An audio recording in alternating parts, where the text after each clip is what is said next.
Whew, I knew I did something wrong. Anyways, how's it going, everybody? Welcome to the Drelax podcast. I'm Dre, obviously, and today I'm joined by my friend Lance Carter of Be More Elite. Lance, go ahead and tell everybody about yourself. Well, one, thanks for having me on. I appreciate you having me on the podcast. I'm Lance Carter from Baltimore, Maryland. Grew up playing the sport at a young age. From the Ten Bears legacy, Morgan State legacy. Um, I went to Northwestern High School, Baltimore City. Graduated from there. Went to Monroe Community College where I played 2 years of junior college, and then I finished up at Salisbury University, won 2 national championships, and then started my pro and coaching career after that. Okay, so I guess what got you into lacrosse? I mean, my dad, obviously. So my dad, well, my uncle, his older brother. They grew up in Emerson Village in Baltimore City. Um, where it was lacrosse was popular in the inner cities there. So, my family kind of started playing. I want to say in the '60s, '70s, and then Okay, my dad went on to play at Morgan State. Where he was part of the Ten Bears legacy. And then obviously after I was born, later down the line, he introduced me to the sport when I was around 6 or 7 years old. And, I kind of just been, they say I was born with a stick in my hand. So I just kind of was born into it. okay.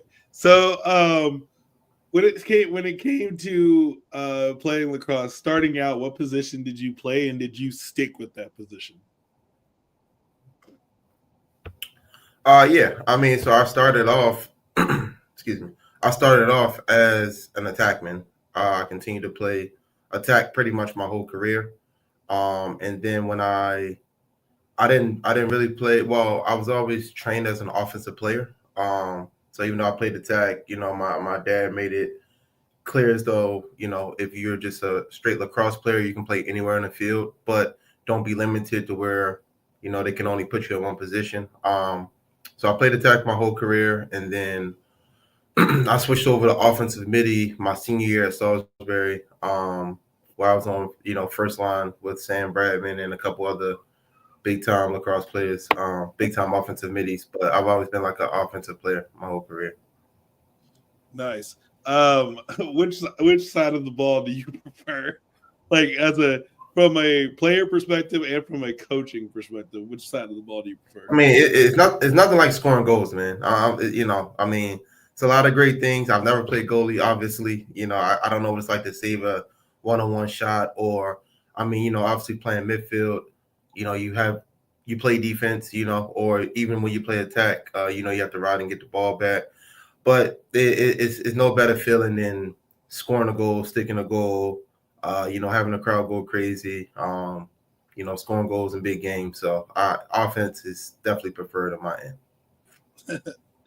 I so for me, I started out as a midfielder, and then I realized I hate running, so I switched to playing goalie because I was just like, man, I'm tired of this.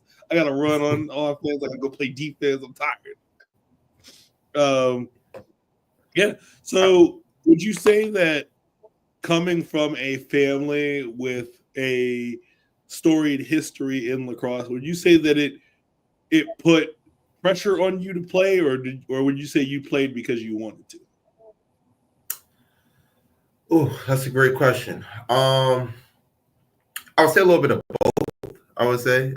I mean, my dad never forced me to play. It even came to a point where I got to, I want to say, maybe fifth, sixth grade, maybe like fourth, fifth grade. I want to say I took some time away from lacrosse. I mean, I was the only kid in my neighborhood playing lacrosse, right? Everybody else was hooping, playing football. You know what I mean? I did those sports too, but I really kind of dove into hooping. I really dove into playing football. So I gave lacrosse a break for a little while, for a couple of years, and he never forced me to play. I actually played a year of baseball, quiet as kept, but we're not gonna talk about that. Um, but uh, Were no, you like George baseball? Oh yeah, well, man, shout no, out, it was cool. shout Some out of to my first Stone. play, yeah, I just tried it out. It was cool. But I even did a year of baseball. But and when I took a break, my dad never forced me. He never put the pressure on me. Said, "Well, you got to play lacrosse," or anything like that. Um, so no, so once I got back into it, I was horrible. I lost all my skills. The guys who my old boys talent team, they didn't have club back then, but my old talent team, um, all those guys were way better than me. So I had to kind of work and get my skills back. But I never felt pressure from my family to have to play. I always wanted to play, and then when I got back into the game, I think I was just determined to get my skills back up, and then I never stopped playing since then. So Okay. So because of like where you grew up playing lacrosse and like also where I first got exposed to the game, like both in the DMV area, were there other black kids that were playing lacrosse, or were you on mostly white teams? no, so And when I first started out, there were obviously no teams where I lived at. So he had to take me to, it's called Pikesville. Pikesville is it's like a town in Baltimore County. So he used to take me out there and play out there. It was like just a little rec team. That's where I kind of started out. And then I took a break. Like I said, I took a break, started playing other sports. And then when I came back, he tried to insert me back there, but those kids had never stopped playing, so they kind of surpassed me.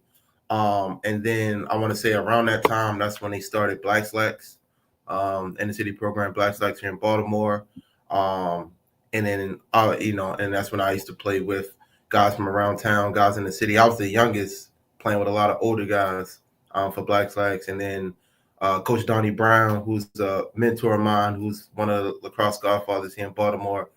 As I was getting back into it, he used to take me to Brooklyn. I used to play with the Brooklyn Admirals. We used to travel up to New Jersey. We used to travel up to Boston. So, most of my life, besides like early on, most of my life I played with mostly black players on black teams. And then I didn't really assert back to playing in predominantly white teams until my freshman year in college. That's it's a very cool yet interesting experience because Baltimore and Annandale, Virginia aren't super far from each other, but you and I both had different like experiences in terms of like demographics. Like in my lacrosse program, not only was I like the first like black goalie in my like school's history, like it was or like one of the few, and then like on my like teams there was only like 3, maybe 4 or 5 of us. Like not that like not that like was like super like crucial to whether or not I played, but it's one of those things where like it is nice to feel a sense of community and to see other people that do look like you. Like that is like just something that was like interesting for me. No, for sure. I mean, and then being in Baltimore, as I've gotten older, I want to say we take it for granted here, but it's kind of like a sacred place. Whereas though, like every Baltimore City high school team has, obviously they're all predominantly black. Every Baltimore City public school has a team. They had a robust middle school league team coming up, middle school league coming up when we were in middle school, where all the city teams had middle schools. So here in Baltimore, like we kind of are not spoiled, but we do have a culture where it's not it's not rare to see all black teams, or it's not rare where your majority of the guys you played with growing up are mostly black, or your coaches are mostly black. You know what I mean? So it's definitely a unique experience that we have here in Baltimore, and I think we make the most of it, and we keep that culture going. Yeah. So you talk about culture. You mentioned culture. Speaking of culture, lacrosse is growing. The PLL just had their HBCU showcase. I know your team was out there, and lacrosse is growing across the country for sure. How how important would you say it is for kids, regardless of what their ethnicity is, to see like other players at the pro level that look just like them making it at like the highest form of achievement in the sport? Absolutely. I mean, I think it's very important. I think that's the only way that kids would be able to stretch and grow the game and try to reach those high pinnacles, right? Because when we were coming up, the highest pinnacle of lacrosse was college, with the Mikey Powells and, obviously Kyle was a big factor, Johnny Christmas, Chaz.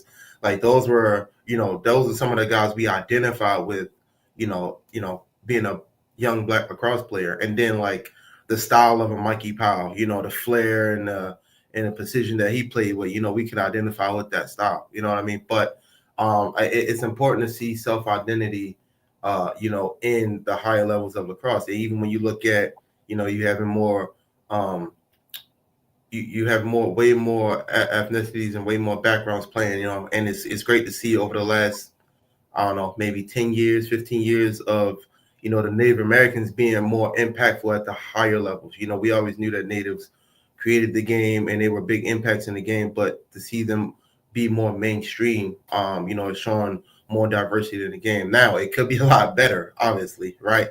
But I think it's important, for the young generation coming up to be able to identify with, higher level talent, at the highest level. So I think it's extremely important. So one of my friends in the comment section, Sloan, me and him have actually discussed this before about what it would take to get more black youth in lacrosse, and he has always been a firm believer that um, lacrosse has to embrace has to, or at least has to show that it's willing to embrace the black community beyond just playing the music at the events and having a few acknowledgments from the league. Like they have to find a way to do that. And for me, one of the ways that they can do that is making it more accessible to kids, because a lot of kids, like there's just no way for them to be exposed to lacrosse, depending on where you're at. I agree, and the reason that I laugh because I was having the same conversation with somebody. It's like the game embraces, our black culture to a certain extent, right? Like you said, look at a lot of the highlight videos that you see on YouTube, Instagram.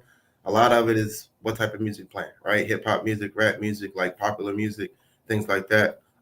But also, like I feel like the game has to embrace, like you said, more of our community for our kids to get to that level. Now there are a lot of nonprofit organizations. There are a lot of smaller club programs. Like, I run Baltimore Lacrosse Elite. We've been around for, a couple years. I want to say like we've been around for 6-7 years now. So there are a lot of smaller organizations and a lot of nonprofit organizations doing the work.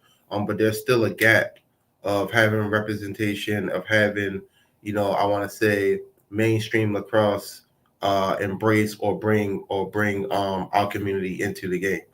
And also with our community too, like we gotta learn how to embrace and step into lacrosse more and not see it as a quote unquote white boy sport or as a sport not for us or things like that. Like I think we need to embrace more of the opportunities that the game can provide for our community as well. So I think it goes two ways. But yeah, more than just playing our music and just giving us a shout out here and there. We need more we talk about representation, right? Not just players, but we need more representation at the coaching level, college and professional. So it's more ways that our community can become more into the mainstream of lacrosse. But we just got to keep going.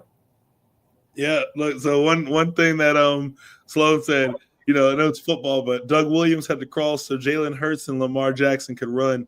So what would you say is either the lacrosse equivalent, or like what do you how do you feel about that? Oh man, I think so. I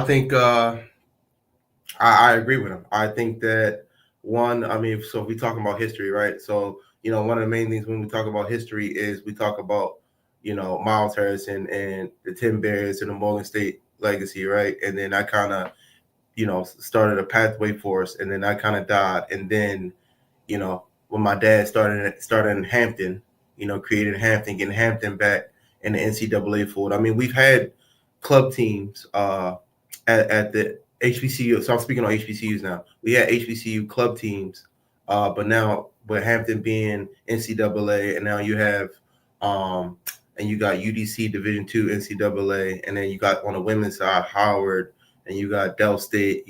So I think those are the next one. Those are the next bridges, to kind of bring us full circle. And then now you got, Virginia State now, men's and women's who are having successful things. So, at the end of the day, college lacrosse, even though the pros are the best players, college lacrosse still has a chokehold on the game right now. So I think we have to, have an influx of us at the college game, more representation at higher levels at the college game, for us to, continue to grow. So I think the biggest impact is at the college game.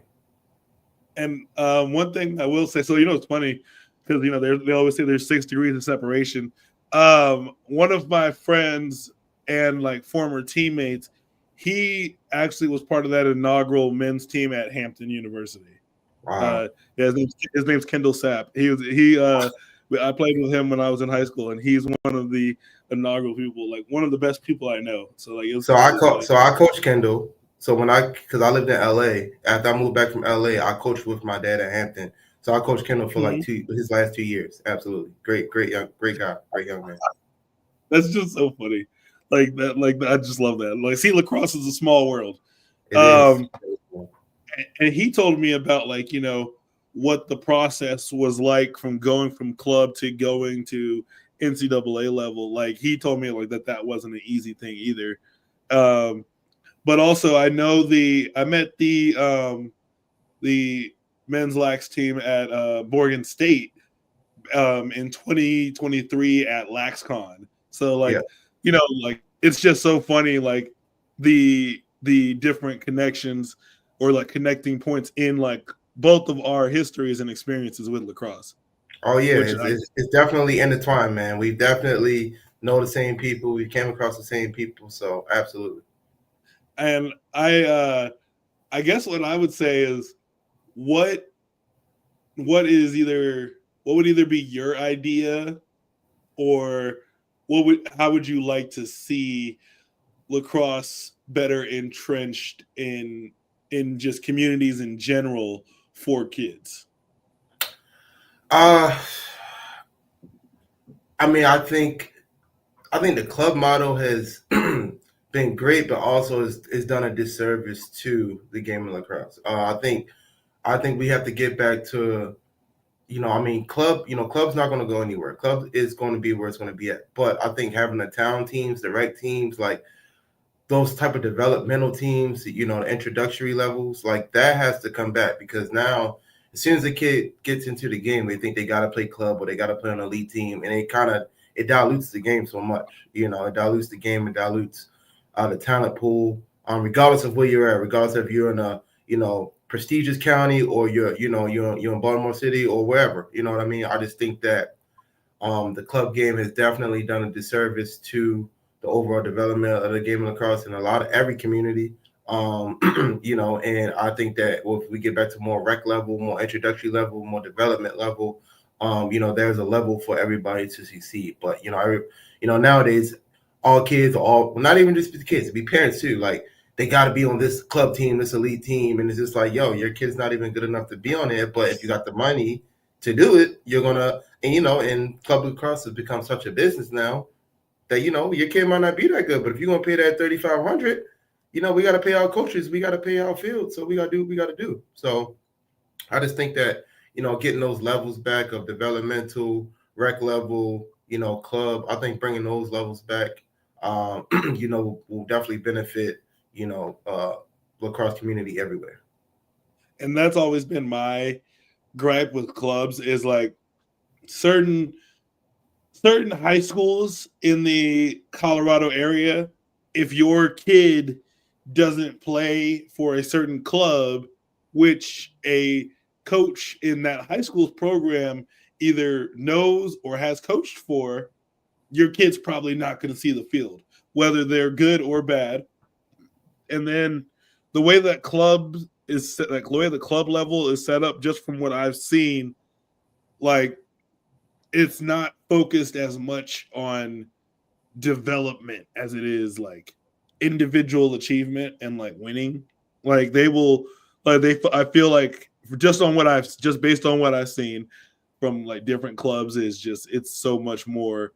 Hey, let's get your kid to be able to do behind the back passes and all this stuff, and instead of, hey, does your kid know how to be a good teammate? Is he coachable? Is he like in my coaching experience, the best overall players that I've had have been either kids that were completely new to the sport or kids that are like multi-sport athletes. The kids that have been the hardest to get to buy in is the club level, the club experience kids, because they get 4 to 8 years of having one coaching mentality, and now they're running into a system or a mentality that they're being told like, hey, this isn't going to work for my level or for the next level. Absolutely. And also too with club, it's just like it's no regulation, right? There's no regulation on it.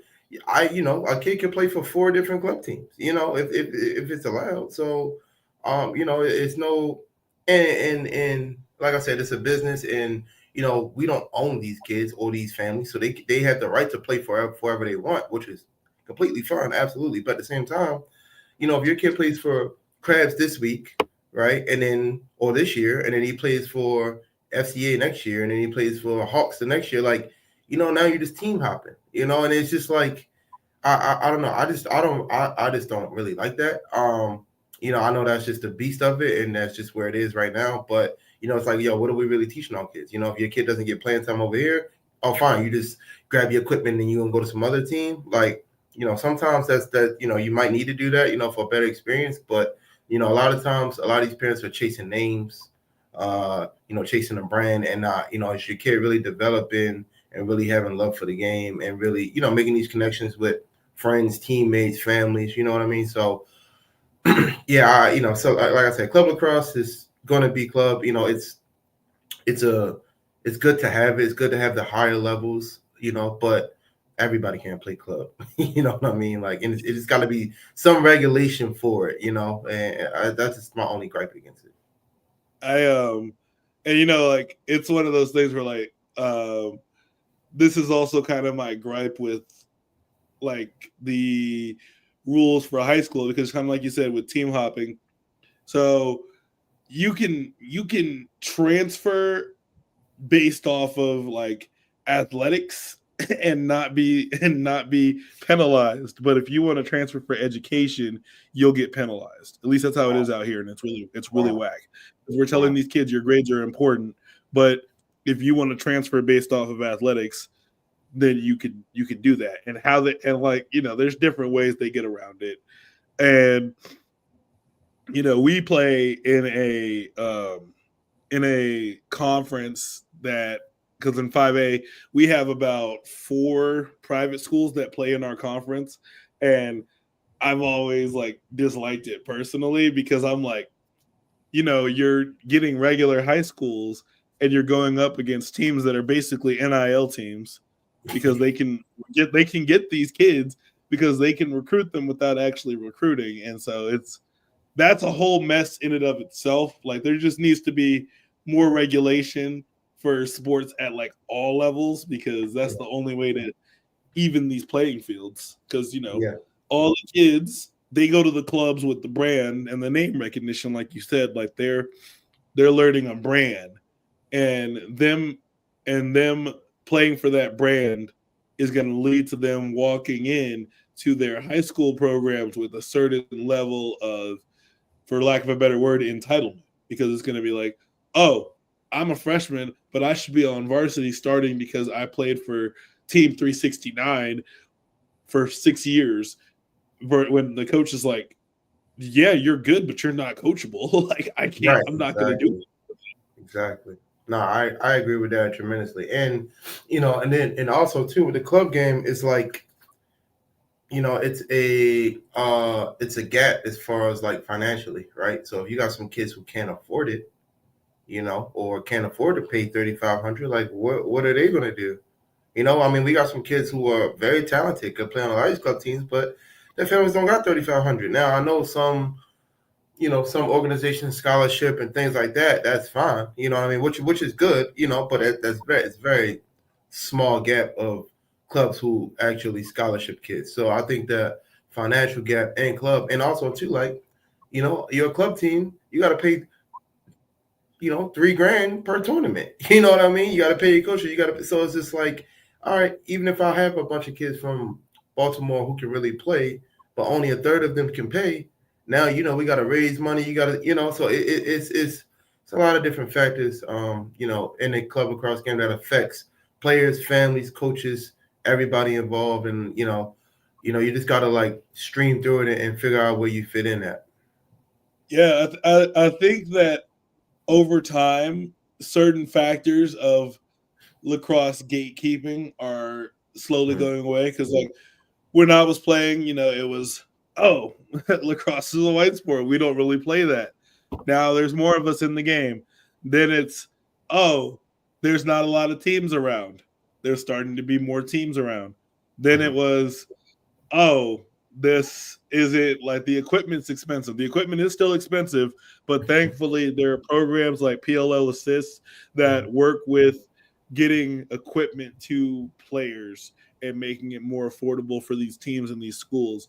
I would like to see more things like that. I would also like for these companies like Sticks and Maverick and all that stuff to make their equipment more affordable. Like Yeah. there's no reason a pair of gloves should cost almost $100 for a kid. Like they're gonna tear up through them anyway. Like they're like certain the prices of certain equipment just need to like lower and be more accessible. I agree. I agree. But like you said, there are things out there that can help close the gap. Which which wasn't like that maybe 5 years ago. So it is growing, but it's still a lot of work to be done. Okay, so see, Slow brought up a good point. He says it's to price certain demos out, and I think I to that point, like I mean, I agree with that.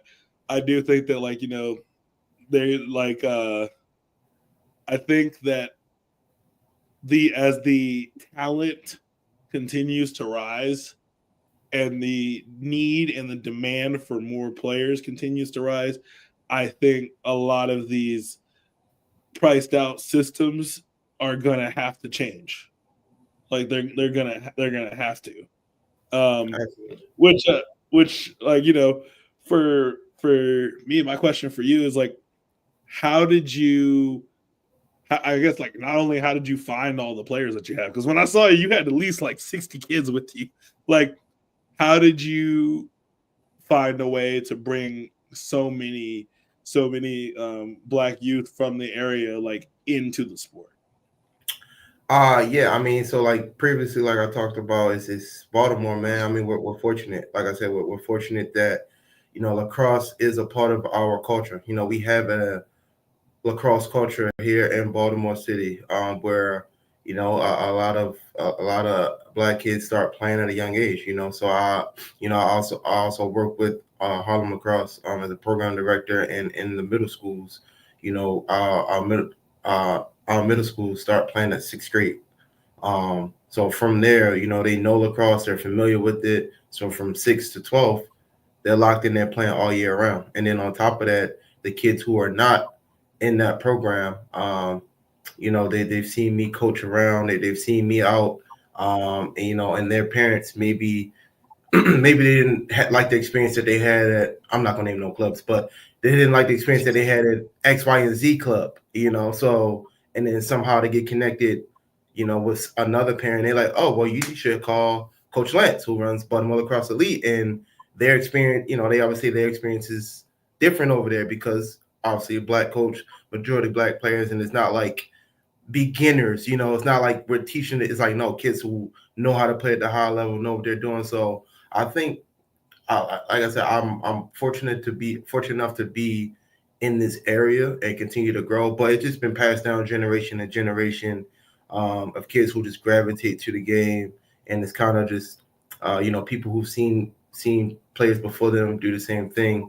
So yeah, and we give our kids great experiences in the game, and we teach them to be proudful and be happy, and be proud of where they come from, and be proud to be a Baltimore lacrosse player, be proud to be a Black lacrosse player, and I'm honest with them, like when you leave the confines of here or playing here, it's not going to be like this when you get to higher levels, because when you go to college or different teams and things like that, you might be one of none or you might be one of few, and you got to know who you are as a person and as a player, and have that that confidence in yourself to go out there and know that you belong. So yeah, I think just overall we're just fortunate to have this type of community, this type of culture that's been passed down for generations here in Baltimore. Okay, so like, how could say someone that's in Tennessee wanted to start a cross program similar to kind of like what you have going on and stuff, like what would be the I guess best order of operations? Whew. Well, we always say, right, call US Lacrosse, right? I mean, if you just start from scratch, right? US Lacrosse in the past has done great things for startup programs, whether it's getting grants for sticks, equipment, certifications for your coaches. I think, US Lacrosse does a good job. Well, they have done a good job of closing the gap between the have and the have nots. So I think you should start there, and then obviously, getting on the internet, right, researching whatever type of model you're looking for, right. So if you're looking for inner city model, maybe reaching out to some of those programs to see how they got it started. You could definitely, like, you could call, like, if somebody called me, cool. I would, if possible, I could come down, visit, maybe do some type of consultant, or bring my team with me, and we can kind of talk about, oh, you should start here, you should do X, Y, and Z. You can hold these clinics. We can come down and do clinics for your coaches, your kids, and then kind of just give you the blueprint to start off. So I think just finding, like I said, finding like organization like a US Lacrosse who can kind of give you that startup capital or that startup equipment or anything you need, and then reaching out to resources of people that have kind of already got it done. Okay, what were the biggest challenges you went through, like starting out? What was the biggest challenge? I think for me, I wanted, what lane did I want to go into, right? Because obviously I've been in the game, since I was a kid. I obviously played college at a high level, played pro for a few years, and I was on the West Coast coaching at a high level. So then when I came back to Baltimore, I wanted my impact to be profound, and I wanted to be meaningful. And I didn't just want to come back and coach, throw my resume on the table and go coach at one of the prestigious clubs, even though I could have, right? But, I was like, no, I wanted to be impactful in my city and where I come from. But also, I didn't really want to do the introductory level clinics and stuff like that. We already had Charm City. We had a couple other organizations doing that.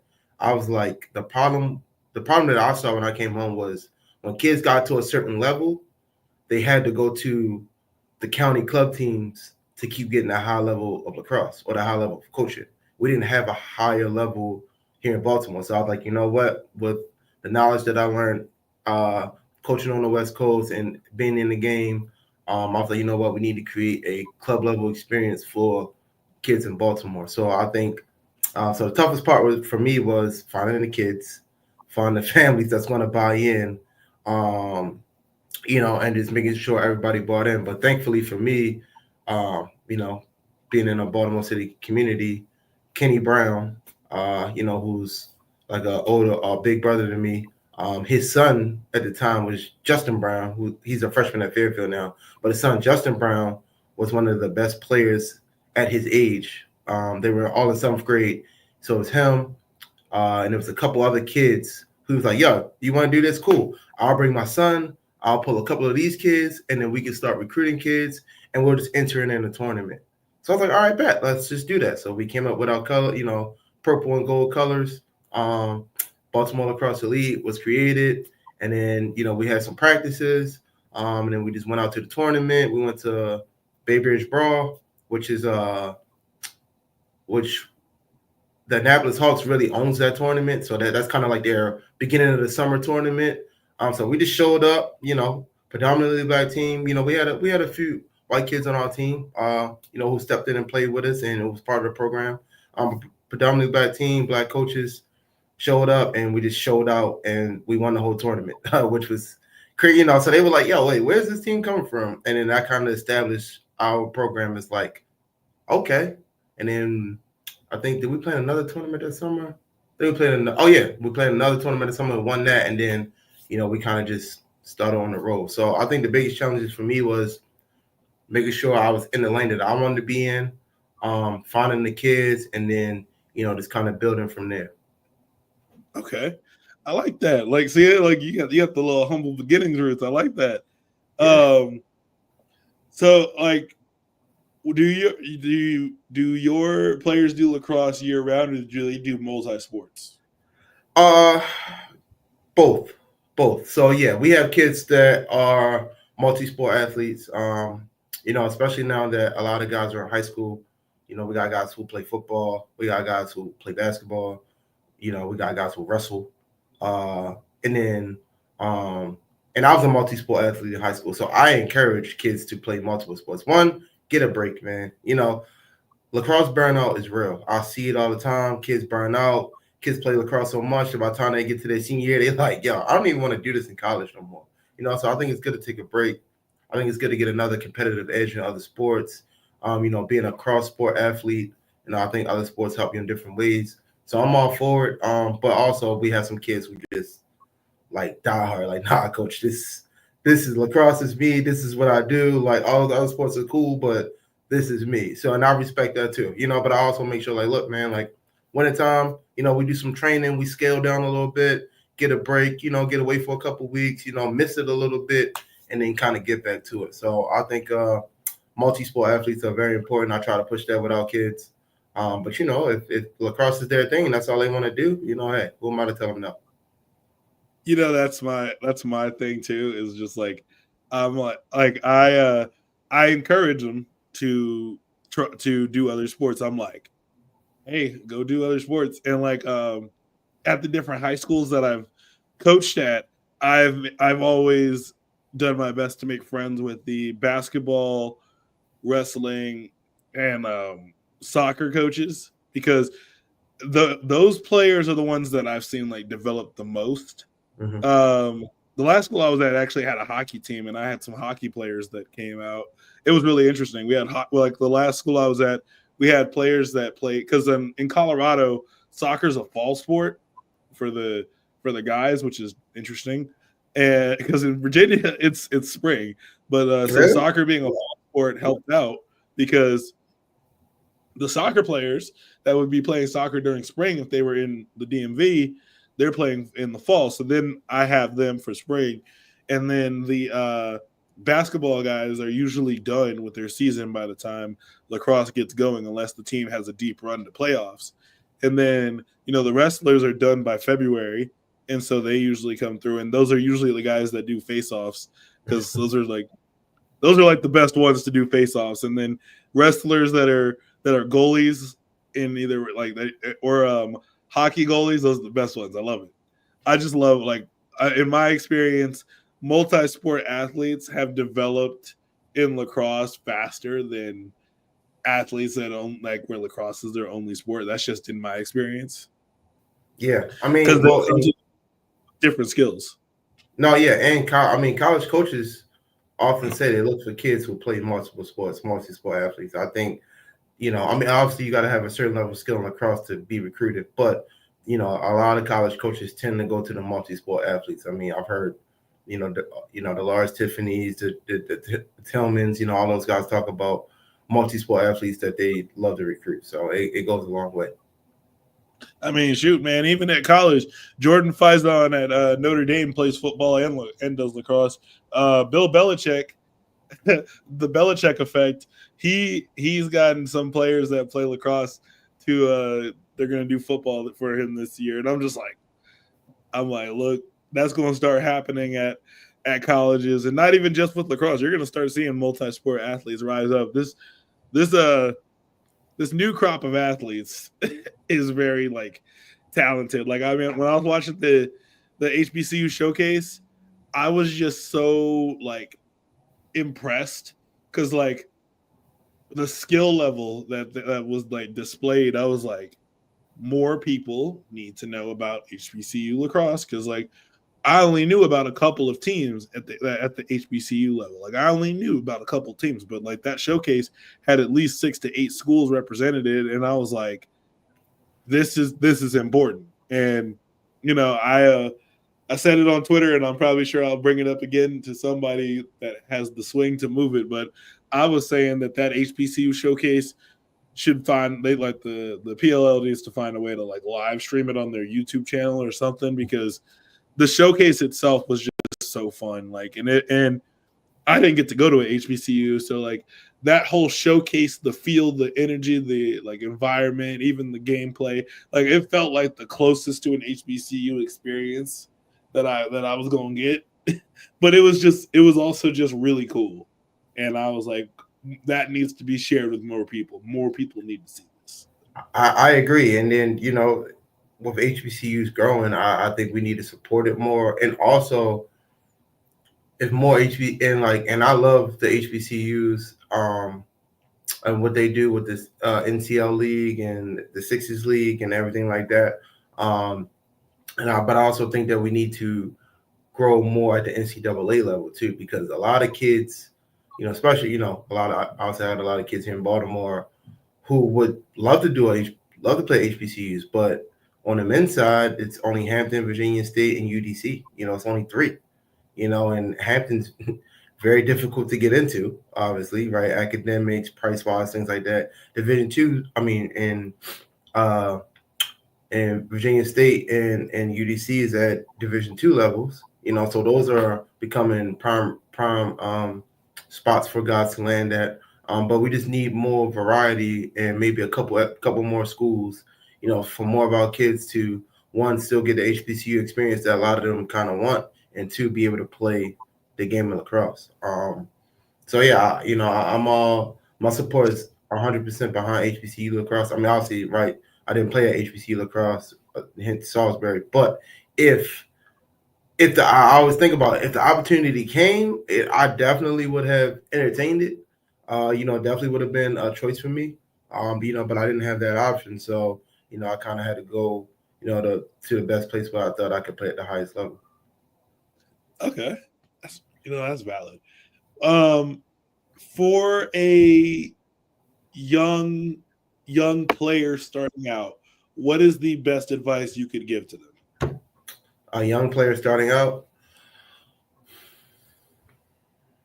I mean, so much, but yeah, I mean, I would say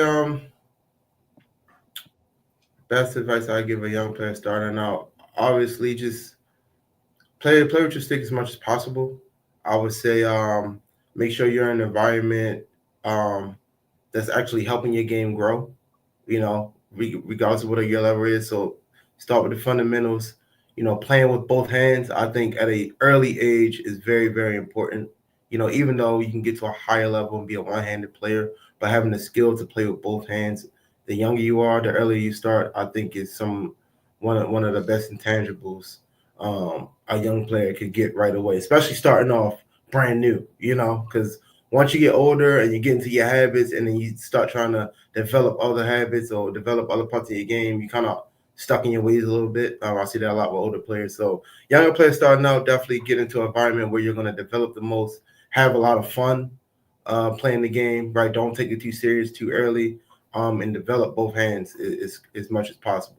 Those will kind of be some of my biggest takeaways for young players. Obviously it's a laundry list, but those will be the main points I would say for sure. Like my players, they always they always look at me confused when I'll make them do a drill with their dominant hands, and then I'm like, okay, now everybody use their opposite hand. I do that for two reasons. One, it reinforces that they need to be able to go both ways on the field, and two, it lets me see who's putting the work in outside of practice. And I tell them all the time, I'm like, as the season goes on, I will be able to tell who's putting the work in, because you'll see somebody like, because the first day everyone's going to be awful with their left, or even your lefties are going to be awful with their rights. But as the season goes on, you'll start to see which, like, that it's less of a challenge than it first started, unless they ain't been working it. And you can lead the horse to the water, but you can't make it drink. But Not at all. Not at all. Absolutely. And like I said, like, it's fine to be a strong, dominant hand player. Like, that's fine. But at some point, at least for American-born players, right? I'm not speaking on Canadians. I know they do their own thing, and I respect their game. But at least, but American-born field players, like, at some point, you have to use both hands, and, just because you don't mean you can't. You get what I'm saying? So, just to have that confidence to be able to do it, I think is important. and then for new coaches or someone that's going to be like coaching for their first time, what's like the best advice you could give to them? Knowledge, learn, listen to as many coaching clinics, coaching seminars as possible. Get the knowledge. Um, I would say always be prepared. Always have know what you're going to do for practice. Like, don't just show up and roll the ball out, or like kind of go with the flow. Like, always have a plan in place what you want to do for practice, so that way you can go back and see, oh, we worked on this day, we worked on that day, right? Because kids, I mean, you may not, kids see when you're not organized or you're just kind of winging it. Like, they see it, but kids love structure. Athletes love structure. They love to know, all right, coach, what we doing next? All right, got this, what we doing? Bang, bang, bang, bang, bang. You know what I mean? So I would say get the knowledge. Make sure you got structure every day in practice, like, development structure, and also find your coaching style, find your coaching swag, your coaching personality. You know what I mean? Don't try to be like this type of coach, or don't try to be like your high school coach. You may can take some things away from them, but at the end of the day, I feel like I have success with my players because I'm naturally myself. And kids will see, who you are as a person first before they see who you are as a coach. And they want to play for the person. So my kids want to play for Coach Lantz, the person. And also, he teaches me whatever X, Y, and Z. But, because of my personality is, and I'm secure in who I am as a coach, I feel like, that resonates with them, and, they kind of want to play for me. So, those would be my main takeaways is, the knowledge, have a plan in place, and then, find your coaching style and personality. That would be kind of my three main takeaways for new coaches. That's fire. And then for you, what have been your biggest like low points with the sport, and what's been your biggest like high points with the sport? Ooh, man, that's a great question. Low points. Let's see. I mean, you can always think about the losses, right, as a coach, right? I mean, but what I've learned as a coach, um, the wins and losses come so much. It's kind of like you got to be in it for more than that.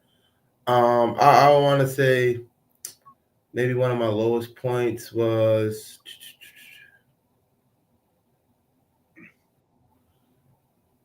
maybe having a ratio. Oh, I want to say, like, as a player, when I knew that playing at the high level, playing at the professional level, where I kind of had to make a decision to be like, I kind of got to step away and make a transition into full-time coaching, and I had to do that at 27, 28. You know what I mean? Like, which I feel is like it's kind of young for somebody that's striving for it, but when the opportunities aren't there, I feel like that was at a low point in my career because I was kind of stuck on transitioning into the game, so I was kind of forced into it because, the MLO at the time it's only so many spots. LXM Yeah. had like merged into PLO because I was on the LXM Pro Tour. It merged into the MLO, so it's like, damn, like, so I think, I mean, that wasn't the lowest point, but I would say that was a low point because, I was struggling with some identity of myself in the game. I would say so that was a tough point Yeah. for me transition wise. And I want to say, one of my Do highest that. points of my career. I mean, I could talk about the national. I mean, obviously, the national championship was always uh, big highlight point for me.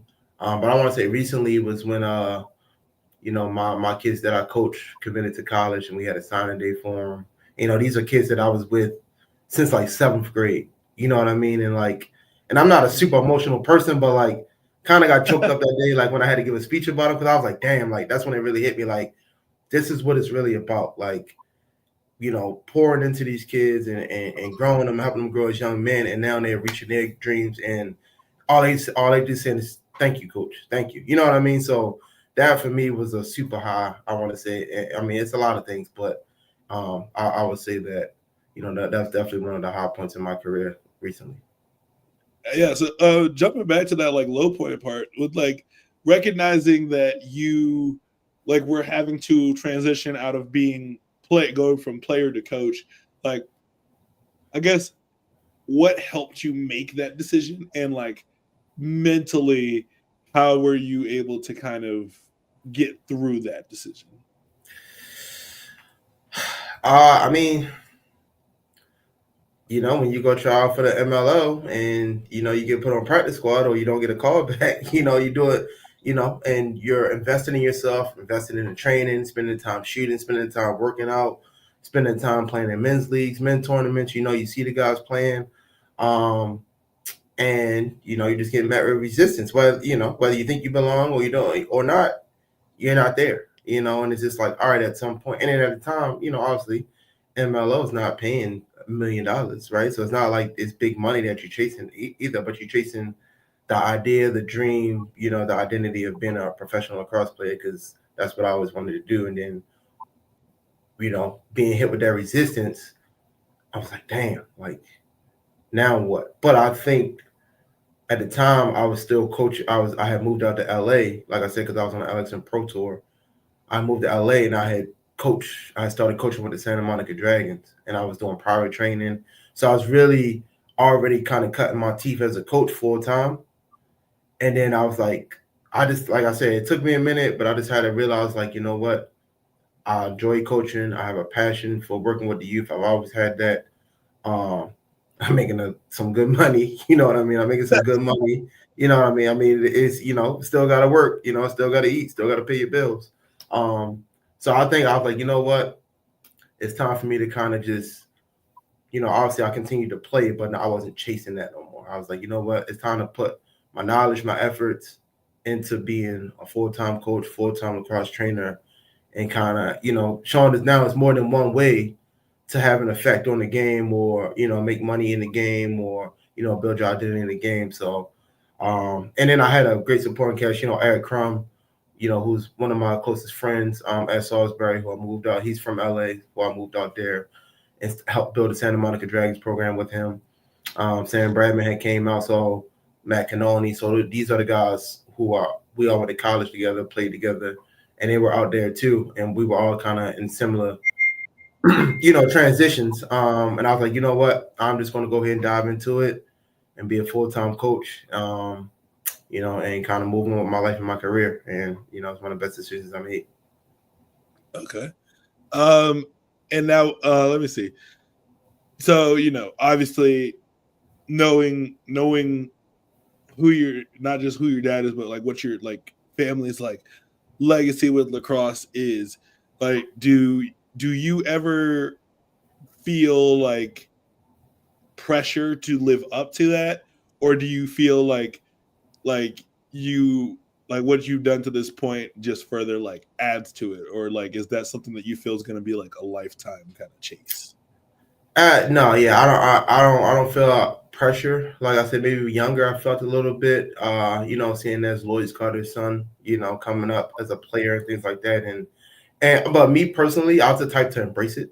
I used to like that type of stuff. Like my favorite athletes are Michael Jordan, are Kobe Bryant. You know what I mean? Like that type of, please pile of pressure on me. That's just gonna fuel me. But at the same time, as I've gotten older, like I don't feel pressure because I feel like I've made my own name in the game. I made my own pathway. People see me as Lance Carter or Coach Lance, or things that I've done on my own that's not connected to my dad at all. But like you said, it's added to our family legacy in the game of the things that he's accomplished, the things that I've accomplished, and then you put it together, and it's just like, damn, your family has done a lot in the game and continues to grow. So I don't feel pressure on it. I feel honored. When I get compared with my dad, I feel honored that I come from that legacy and we build on it. I mean, and also, I want to shout out my sister. She played in high school and she only played at junior college at Catonsville, but she won a national championship her freshman year at junior college as a starter. You know what I mean? So, but my sister, she just didn't want to take it far. She had her own life. She wanted to do her own things, everything like that. So it's not just me and my dad. It's my sister too. But I just want to shout her out. But yeah, I don't feel that pressure. I just want to continue to build on what we've done. But I am happy that I've been able to create my own image, my own lane, and stand on my own name in the game. Let's see. I love it. I love that your family like that. Like lacrosse is what your family has done, not like who you are. And I feel like that identity kind of crisis is what a lot of players that are transitioning out of their sport go through. Like we had a series a couple of months back for my like mental health and fitness podcast called Watch the Party Die, called like When the Party Dies.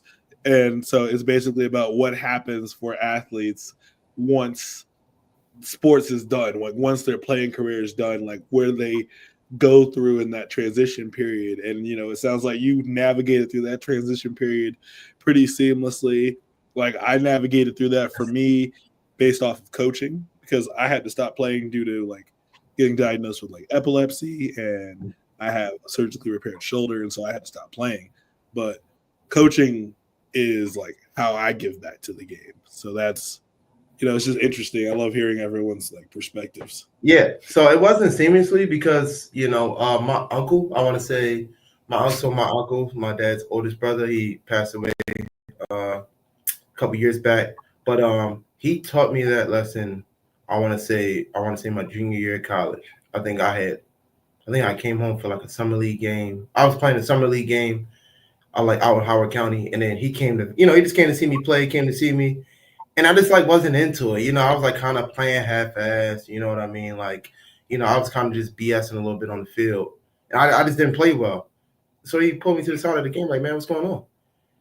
And I was like, man, I just told him, I didn't feel like playing, but I don't want to, I pretty much said like, I don't want to let people down or, if I don't play lacrosse, I won't be looked at as like successful. And then those exact words you said, he said, lacrosse is what you do. It's not who you are. Lacrosse doesn't define the person that you are. It's just something that you do. If you stop playing lacrosse, you'll still be who you are as a person. So ever since he told me that stuck with me. And that came back to me when I was going through that transition of not playing pro lacrosse. Like that doesn't define who you are just because you're not able to achieve the level that you want to achieve. It's other things that you can do. And then even now that I'm older, it's other things that I want to pursue that I won't always coach lacrosse. You know what I'm saying? It's getting, not saying like tomorrow, like I love coaching, I'll always be a coach, but like being a coach full time is not something that I'm always going to be. And I'm okay stepping away from that when the time comes, that to pursue other things and maybe in another lane where I won't be seen as Coach Lantz, the lacrosse guy, or Lance Carter from lacrosse. It'll be Lance Carter doing something else. You know what I mean? But I'm be securing myself as a person to try those new challenges. So it's oftentimes it's hard for athletes or anybody who identifies with something so long in their life to step away from that because they don't know who they are outside of that. So it's definitely hard times to come with, but you got to have a good sense of self, and you got to have, a good supporting cast around you. I like that. So last few bit of questions here. What right now is the most exciting part about lacrosse for you, like as a whole? The most exciting part, I mean, still the coaching. We just started March 1st yesterday with my high school team. Just the development of the younger guys. Start a new season, gelling the team together, the grinding hard preseason, like that's the exciting time for me. And seeing what these guys go and grow into. Those are the exciting times. Like I said, the wins and losses always, I'm a competitor, so I always want to win. Of course, I want to win championships and things like that. But as I've gotten older as a coach, it's not the end all be all. It doesn't define me how good of a coach I am, winning and losing, to a certain extent, obviously, right? But yeah, I think just the most exciting part for me is bringing the team together, growing them, kind of seeing what they grow into over the course of the season. I like that. Yeah, we had our first scrimmage yesterday, and so it was nice getting to. Well, this has been a challenging start to a year for me because I have a coaching staff that has 4 defensive-minded coaches, and so I, as the head coach, am taking more initiative with offense, and I only know like 3 offensive sets, and so I taught them 3 different formations, and just I told them move the ball, pass and cut. And I was like, you're gonna see the opening, and when you see it, take the shot. I was like, if your hands are free, you're good to shoot. And it was just nice seeing them score goals, whether we were up, whether we were man up, whether we scored a man down goal, even though I wanted them to just hold the ball, but the shot was there, so I'm not mad at it. And we've scored like goals from the open set, but it was so nice for them to see the culmination of why we did so many drills where we were just doing that. Why it was it was nice to see that they're starting to get invested, and I was so like that's you're right, the beginning part of the season is always my favorite part, but it comes so fast because like we have a scrimmage on Tuesday, we have a first game on Wednesday, then we have an actual game on Saturday. Like it's going Yeah, 3 games. well, once you get to the flow, man, it starts running. You off and running. I agree with that. And then are you keeping up with college lacrosse right now? Yes, yes. So I actually went to the Virginia and Hopkins game yesterday. We went to watch that game after our practice yesterday. So rough being a Virginia fan this year. So the funny part is I've grown up from Baltimore as a UVA fan. Michael Watson, Doug Knight, like those were some of my favorite players growing up. Watching those guys, so I've always been a Virginia fan, even being from Baltimore. I'm not gonna say I despise Hopkins, but I've always been a UVA. I've always liked the way that UVA played, fast paced, free Mm-hmm. flowing. Their attackmen have always been great. Obviously Johnny Christmas was one of my favorite players growing up. Obviously, I'm good friends with the Bratton twins. So Those UVA is always. are my favorites.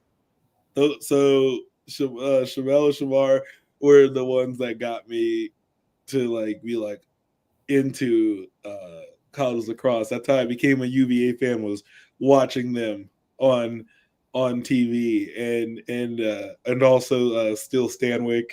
But Yes, yes. I'm a diehard UVA fan, but like it's not that I don't like Maryland. I just love to root against them. But Maryland has some players that I do like. So like it's really nice. I mean, obviously it's UVA or bust for me when it comes to rooting for teams for like college lacrosse and college basketball. Those are my squads. And Gotcha. but like it's been just nice just getting to watch lacrosse like in general. Like I was watching Princeton UNC. Um, I was watching Syracuse Utah. Love seeing Utah lose. Uh, but yeah, college lacrosse is just exciting in it of itself. And then after watching the women's lacrosse league at the championship series, I started watching women's lacrosse a lot more. It's so fun.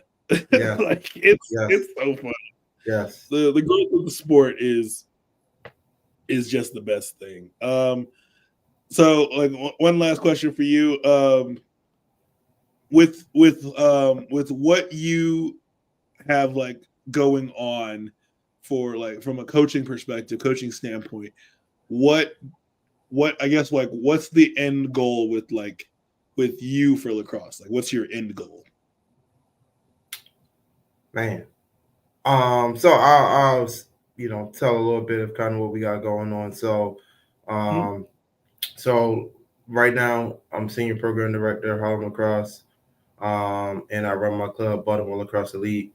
So and we do trainings, coaching, things like that.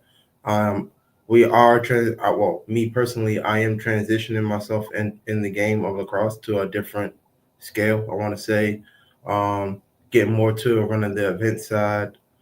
So I know this past winter, so my company, Be More Elite, that's my company.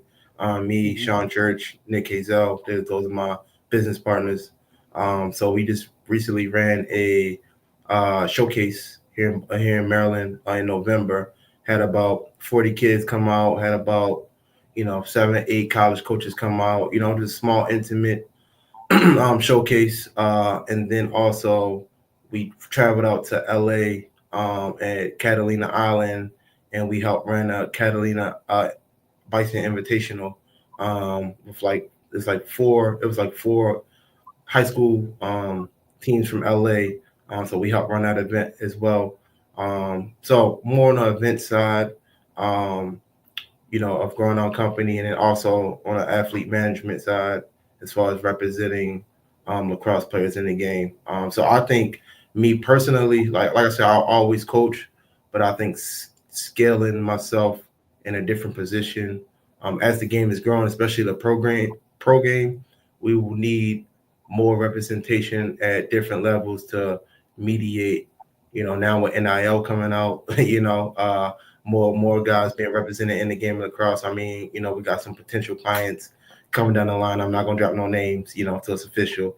But we got some potential clients coming this year that's currently playing, and looking at trying to recruit some future clients coming up the next year who are going to be big time players in the game. And also, I've had conversations with current professional players who there is a lack of representation, professional representation in the game of lacrosse, especially for some of the African American players. And not saying we only represent African American players, but that type of representation in the game, because I've been in a lot of those players' shoes, transitioning from college to professional, playing contracts, like all of that. Like I've been on small contracts, I've been on bigger contracts. One of my best friends was getting rep by STX at the time. So I've kind of been around all of that. And like I said, with the growth of the game becoming more mainstream, more media contracts, more licensing deals and things like that, there will be a need for